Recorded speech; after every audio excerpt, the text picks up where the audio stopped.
Hello, BookTube. I went to the Brattle Bookshop early this morning. I had a few errands to run in that area of Boston. For those of you who are new to the channel, who have not joined the sacred band of 300 resistors, the Brattle Bookshop is a used bookstore in the heart of downtown Boston that I've been going to for many, many centuries. I love it there. I love all the people there. I'm not so sure that that's reciprocated, but come see, come saw. And they have just a jam-packed premises. Books everywhere. Not disorderly like so many used bookstores, but organized and all reasonably priced. And next door to the store, there's a sale lot outdoor. Thousands more books on wheeled carts or behind paneled doors on the walls that are $1, $3, and $5. So I was there first thing. There was no one else there. No other customers, just me and the people who work at the Brattle. I was there in the lot all by myself with these thousands and thousands of books. The only downside is that it was a little chilly. The perfect time to go to the Brattle is a nice, cool morning in midsummer, before the heat of the day has set in, when you're perfectly comfortable to stick around without it being any kind of endurance contest. And I'm lucky because that state of affairs weather-wise has been true for the last 10 solid months here in Boston, as opposed to 3 solid months. It wasn't this morning. This morning was chilly. I still stayed out there in the sale lot until I had a nice armload of books, and I wanted to show them to you. Starting with an egregious overbuy. This is just an egregious overbuy. This is. I bought this only because of the edition, because it's cute, because it's the edition I fell in love with this book with. It's The Proud Tower by Barbara Tuchman. In this mass market paperback, back when mass market paperbacks had original artwork all the way around the spine. Would you just, well, we're coming out with a paperback, we'd better have new artwork. That doesn't happen anymore, and no book like this, no work of popular history would ever get a mass market paperback anymore. But I fell in love with the book this way. I paid my $2 and bought this thing. This is Barbara Tuchman's great panoramic, personality-filled book about Europe on the eve of World War I. All the personalities, all the things that everybody thought was important, all the art movements, all the writing, all the political stuff. Just incredibly entertaining. And the reason it's an overbuy is because I have a hardcover of this. I have a UK trade paperback of this, and I have an ebook of this. I may even have 2 different ebooks of this. I do not need this at all. But it was $1, and it warmed my heart when I saw it. Maybe even it would stand up to a rereading. I will give it a try.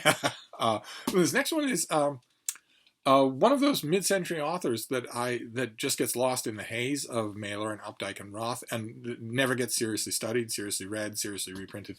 And I haven't read this particular trilogy in some time, so I grabbed it when I saw it. It's Isabel Colgate, who I don't understand why. Well, I guess I do understand, because she never worked the PR the way Mailer or Updike or Roth did. But nevertheless, she's great. This is a trilogy of books. What's it called? Orlando King, Orlando at the Brazen Threshold, and then Agatha. And it's basically an extended Bildungsroman, which the more extended they get, the more they try my patience. But I love this book. Sharp, incredibly eloquent. I think in the first few pages you'll know that you're in the presence of a major writer. I don't know why. I mean, Isabel Colgate won some literary awards in her lifetime, but I don't know why we're not talking about regular reprints of hers or regular revisits of hers. I don't get that at all. She seems resolutely to be sequestered into being some kind of minor writer. And I don't understand that. This next one is a writer I know well. I've reviewed this author. I've read everything that this author has read. I've never had this copy. I've never had this book before. That's The Primal Place by Rupert Finch, which is a long, very, very Walden-esque essay about his involvement with living on Cape Cod. I've read, this author, I've read everything by him. I've read this book, but only as a library copy. So I'm very happy to add this to my Cape Cod shelf. For those of you who don't know what I'm talking about, maybe not up on your American geography, the state of Massachusetts, the Commonwealth of Massachusetts, the greatest state in the Union, is a rectangle. So there's Boston on the shore, and then there's a bit more, and then there's a whole bunch of wilderness. For the whole 2/3 of the state is wilderness. It's a rectangle, and there's a fish hook jutting out into the Atlantic from that rectangle, and that fish hook is Cape Cod. I know the Cape intimately, every detail, every grain of sand, every deer, every squirrel, every bat. I've spent so much time on the Cape, and Robert Finch has spent even more time there. And this is one of his earlier books. One of his later books is called The Outer Beach, a rare occasion where I believe on the paperback myself and Sam Sachs are both blurbed. Rare because most venues, want me to write about history or biography, not Cape Cod, and rare because he writes about fiction for the Wall Street Journal. But every once in a while, both those rules relax just a bit, and we both wrote about The Outer Beach. I don't know if we're both on the paperback. I've never actually seen a paperback of that book, but we are both liberally quoted, and it's going to be a delight to go back to this book and read it again.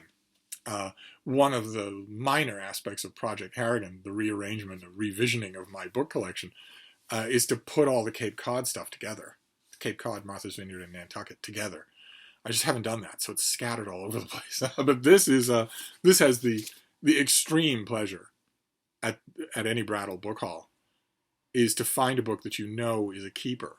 In other words, that I know is coming into this little book room, as opposed to just being shelved somewhere else, and maybe I look at it 2 times a year. I'll be going back to this often, so it will be coming in here. I'll need to find room for it. The space in this little book room is not infinitely expandable, however much I wish it were. I have one tentative plan for how to add bookshelves to this room. Won't be easy. I'll give it a try. It won't be easy, but I have a plan. It might work. I think I want to consult with Mark Richardson and see what he thinks of the idea. He's got a lot more of a practical head on his shoulders for that sort of thing than I do, but we shall see. This room, I don't think, has reached peak capacity. It's jam-packed with books, but I don't think it's reached as much as it can be. And that book is coming in here. Fortunately, it's not that big. And none of the others are. The next one is going on my big bookcase about books, about reviews, essays, that sort of thing. This is The Rub of Time by Martin Amis. I have the bound galley of this. No cover art, no deckled edges, no nothing like that. And no durability. It's just bound galley pages, so in order to heavily annotate it, I would have to tear it apart. It's pretty much falling apart as it is, so it's going to be replaced. This is a replacement volume. For some reason or other, the publisher here, Knopf, never sent me a finished copy of that book. Every once in a while, that will happen, and it happened in that case. I love the book. I think that Amis's nonfiction is amazingly good, much better than his fiction. And this has all sorts of essays that have been... People reference his essays. They think about... He helps you to think about something new, in a new way. He writes a lot here about Saul Bellow. There's a famous essay about Christopher Hitchens, a whole bunch of other stuff too. It's going to be a delight to go through this again. And I'm going to do that because I've been intentionally staying away from that bound galley. It's just not strong enough. This next one is a biography, a hardcover biography with a dust jacket for $1. I'm definitely going to take it. It's a biography of Rupert Brooke, the famous World War I glamour puss, who almost made it. He almost lived long enough to die in combat in World War I. It didn't quite get there. A mosquito got him before a bullet could. And he was the darling of the Bloomsbury set, mainly because of how he looked. People were quite open about it.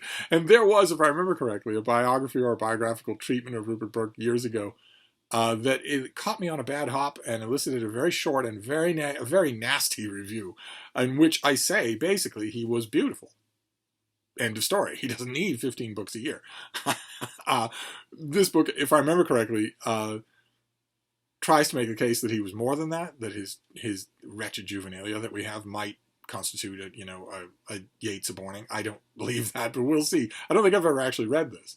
I'll gladly take it. I love biography, is my favorite genre, so I'll gladly take it. And then these next two are gigantic works of history, huge books that seem to mock the fact that, of course, I was lugging them back home alone. No one was doing my lugging for me. The first one is by David Eicher, with an introduction, a foreword by James McPherson, and this is The Longest Night. It's a big, fat military history of the American Civil War, with the deckled edges and the lots and lots of heft to it. I don't think I've ever read this. I'm pretty sure that it came out at a time when I could have requested it. Let's see. No, it didn't. It came out in 2001. So that was 5 years before I got back into reviewing. So I might have known about this, might have shelved it in a bookstore, but I never actually owned a copy. I don't think I've ever read it. This is going to be a treat to do. I absolutely love military history, and people who try to make 30,000-foot views of the subject like this, the American Civil War.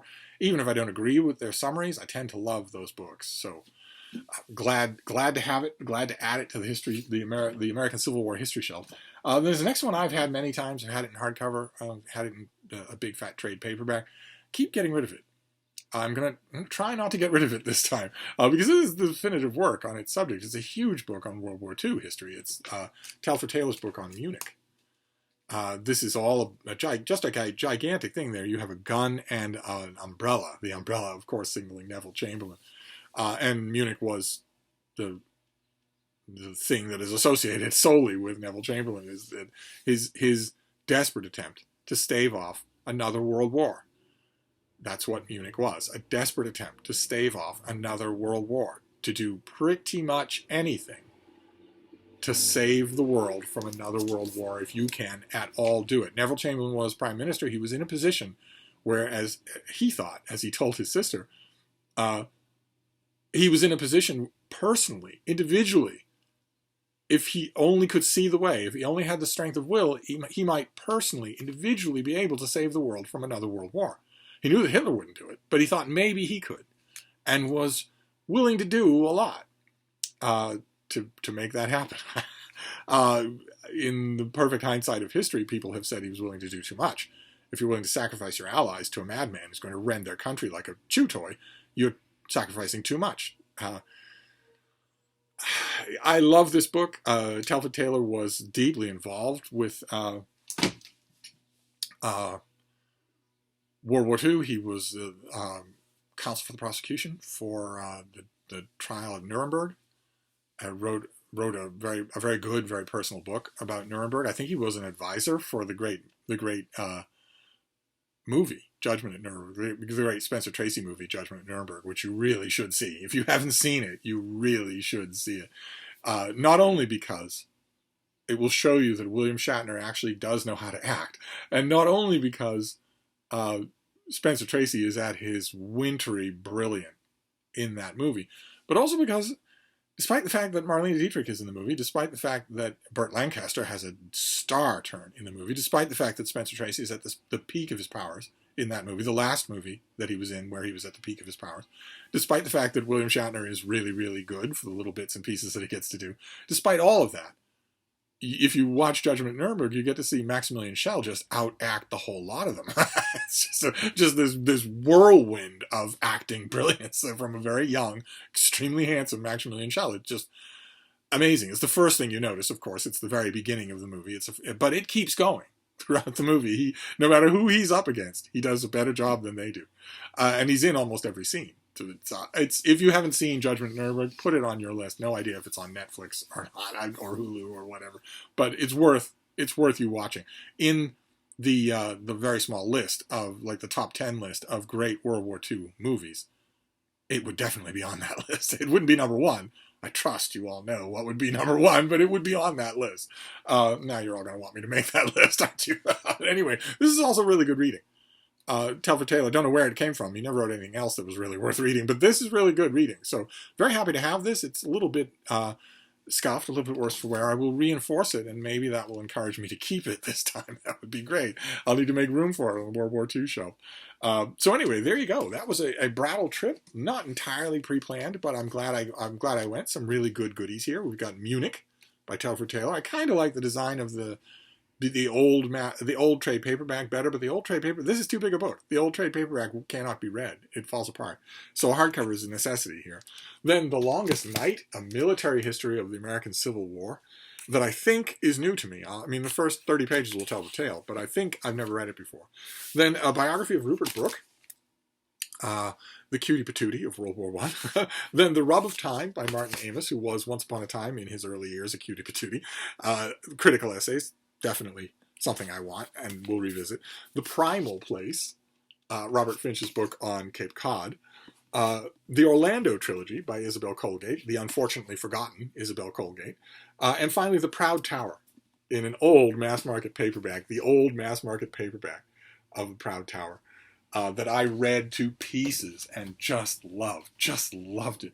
I got my the first copy in the bookstore, and I read it, and I think I got up to Nijinsky. I think I got up to the chapter on Nijinsky, or maybe, yeah, I got up to the great. There's a great, just cinema worthy chapter of The Rite of Spring and the riot that it caused. And I think I was just up to that part in that book when I had an unguarded moment and my beagles tore it to shreds, so I had to buy a second mass market paperback. And now I have this one, but I don't have any more beagles. I don't have any dogs that would tear apart anything. Now I just have one very orderly little schnauzer. So that was my Brattle trip, a little bit unplanned. Very happy to do it, though. Who knows when I'll be back to the Brattle? We shall see. Of course, you'll be the first to know. Thank you, BookTube.